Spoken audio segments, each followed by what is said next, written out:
my friends, I'm Eugene and I'm from Line Insurance Brokers, and I would like to give you some advice to protect yourself against water-related claims, and you know what you can expect from your insurance policy and what your obligations are and so forth.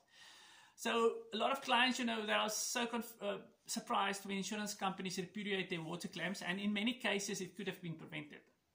So let's look at 3 reasons why an insurance company may repudiate your water claim. Okay, number 1.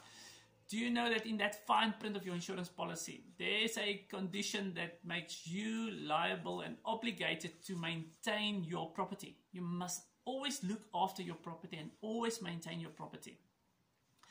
Imagine you're a property owner and your tenants suffer water-related losses to their contents, and their claims repudiated. They may come back to you and hold you liable because you did not maintain the roof. You didn't look after the roof. So very important that you must look after your roof, maintain your roof, and so forth. I know it's difficult around here. I haven't checked my roof either because it hardly ever rains.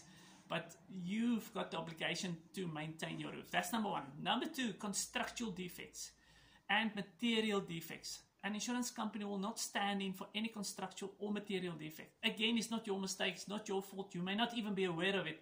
Very important to understand. Insurance company is not going to carry that loss. So let's just be very clear. When you think about insurance, you must think about sudden, accidental, unforeseen incidents. Short-term insurance policies were designed to cover sudden, accidental, unforeseen incidents. So anything that happens over time, you will have a challenge getting that paid. So insurance policies are not maintenance policies. You know, the insurance company will not repair your roof or fix your roof or replace your roof even so that to prevent them from suffer future consequential loss. No, that will be on your. You will be responsible for that. It's not a maintenance policy. It's not a savings policy. It's not as if you're giving your money to the insurance company and after a while they are now obligated to give you money back. No.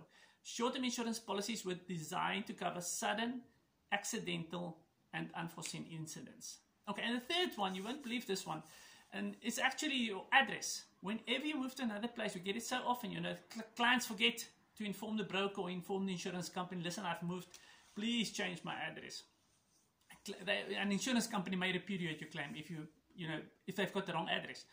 Anyway, so those are the 3 main ones. Other things just to look off or to be aware of is if you decide to do the repairs yourself, take photos, inform your broker or inform the insurance company before you start with the repairs. And lastly, make sure that the date of loss that you submit on your claim form, that date is the exact date when the loss occurred. Okay, so hopefully that will cast some light on water claims. You know, we believe that if you understand your insurance policy, or that at least if you know what some of the exclusions are, you know, that will set you up and that will prepare you better to, you know, to manage your risk and so forth. Hopefully this info served you well. You're welcome to reach out to us if you have any questions.